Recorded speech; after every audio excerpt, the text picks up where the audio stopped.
Now we are going to discuss about IMP topics for coordination compound.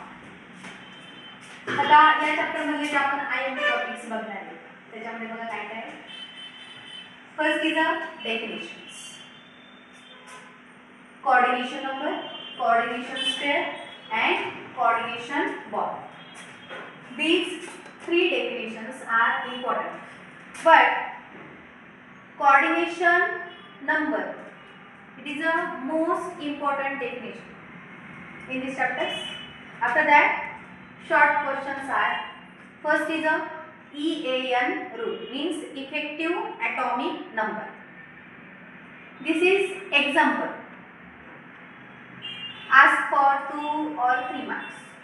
Now this is an important rule in this chapter, double salt and coordination compound. आता ही जी note आहे double salt and coordination compound त्याच्यामध्ये Werner theory पण येते आणि ही जी theory आहे तिचं explanation plus सॉल्टचे 2 examples आहेत, मोहर सॉल्ट्स अँड कॅनालाइज, ते पण तुम्हाला विचारले जातात. त्याच्यावरती एक्सप्लेनेशन, त्यांचं स्ट्रक्चर वगैरे, त्यांना कसं डिसोसिएट करायचं ते पण तिथे तुम्हाला प्रॉपर जमलं पाहिजे.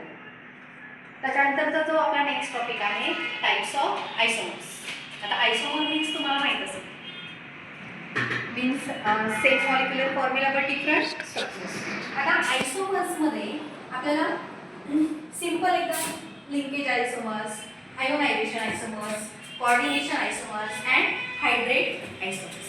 सो जे हायड्रेट आयसोमर्स आहेत त्याला आपण अजून सॉल्वेट आयसोमर्स पण म्हणू शकतो, बिकॉज त्याच्यामध्ये तुम्हाला वॉटरचा वापर करायचा. तर त्याच्यासाठी एक ट्रिक असते, जसं की LICS. कोणती ट्रिक असते?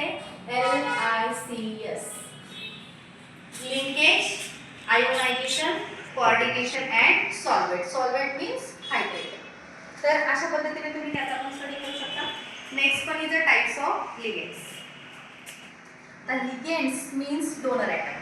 तर डोनर ॲटम हे वेगवेगळ्या टाईपचे असतात, जसं की monodentate ligands, bidentate ligand, polydentate and ambidentate. Monodentate ligands means which contain only one donor atom. Bidentate means which contain 2 donor atom. Polydentate means many donor atom. After that, ambidentate ligands.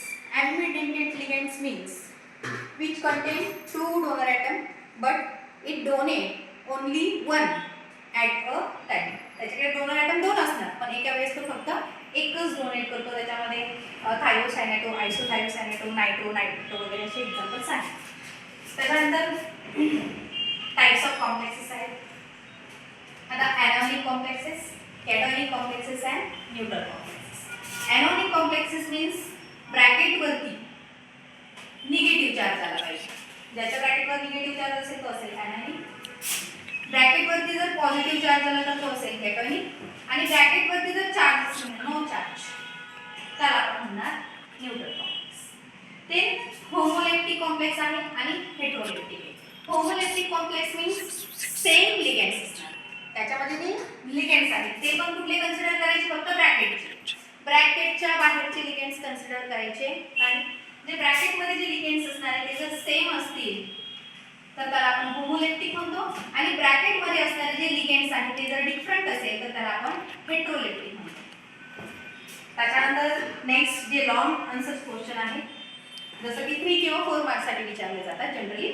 तर पहिला आहे VBT. VBT means valence bond theory.